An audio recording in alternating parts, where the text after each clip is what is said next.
What's up mga boss? Ako ulit to, si Delmar Pangilinan, ang your friendly kabayan dito sa Oman. Well, mga boss, welcome back sa channel ko ulit and gusto ko pong magpasalamat sa mga new subscriber ko. Maraming salamat po. And now we'll talk about pre-vlogging music background. Saan ka nga ba makakuha nun? Or saan mo makukuha to? Kasi when I started this channel, alam mo yun, wala akong mailagay na music. Even my first video I uploaded na copyrighted pala yung nalagay kong music, which is ang hirap, di ba? Ano yung channel mo, pwedeng ma-take down. So kung gusto mong malaman yun, just watch this video and enjoy. Let's go.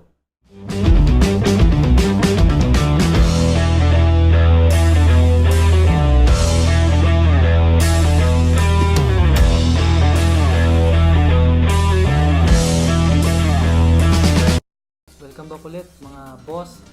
So mag-start tayo dito sa obvious na I think yung iba alam na tong channel na to, which is pwede kang kumuha ng music sa kanila. Well, I start with this from the YouTube. Sa YouTube itself meron ka nang makukuha. Yung channel niya is Audio Library Music for Content Creator. So ilalagay ko dito yung channel na yan, and don't forget to subscribe nyo para lagi kayong updated sa mga yung mga ina-upload nilang background music.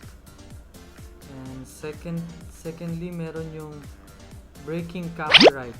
Isa din yung channel sa YouTube na nagbibigay ng free non-copyrighted background music. So you should check that out. Marami kayong makikitang option from pop rock, sentimental, basta marami silang option. And meron pa tayong isa, yung Vlog No Copyright Music.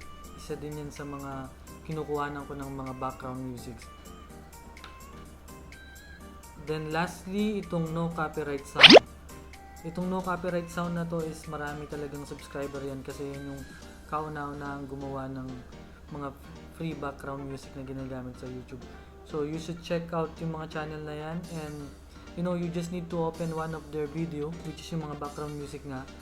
Then in the section below, yung description box nila, doon yung makikita kung how to download it, kung paano nyo pwedeng gamitin yung mga music nila.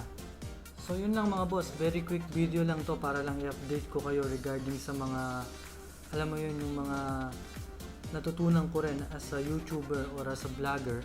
So yun, pwede nyo yung i-implement sa inyo if you're starting your channel. Kagaya ko, I'm still learning. So I'm still starting my YouTube channel. So if you like this video, don't forget to like, share, and subscribe to my channel. And magkita-kita tayo ulit next time. See you!